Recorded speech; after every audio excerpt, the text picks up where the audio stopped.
అవును, నీ పెళ్లి తారీఖేంటి? June 15. June, July, August, September, October, November, December, జనవరి, ఫిబ్రవరి, మార్చ్. అంటే నీకు మార్చిలోనే కదా బిడ్డ పుట్టాలి. మరి జనవరిలో ఎలా పుట్టాడు?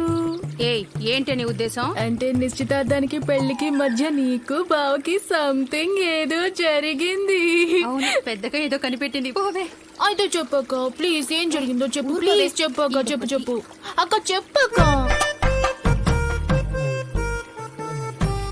నేను జాలట్లో పాత్రలవి తోముతున్నానా, అప్పుడు మీ బావ ఫోన్ చేశాడు. ఏంటో నన్ను ఫోన్ తీస్తే వెంటనే బయలుదేరి పంపు సెట్ దగ్గరికి రమ్మన్నాడు. ఇక్కడికే. ఇక్కడికే.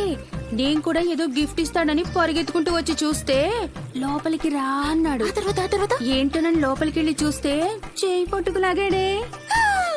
అయ్యో, ఆ తర్వాత అదో ఉయ్యాల్లో ఊగుతోందిగా గిఫ్ట్. అయ్యో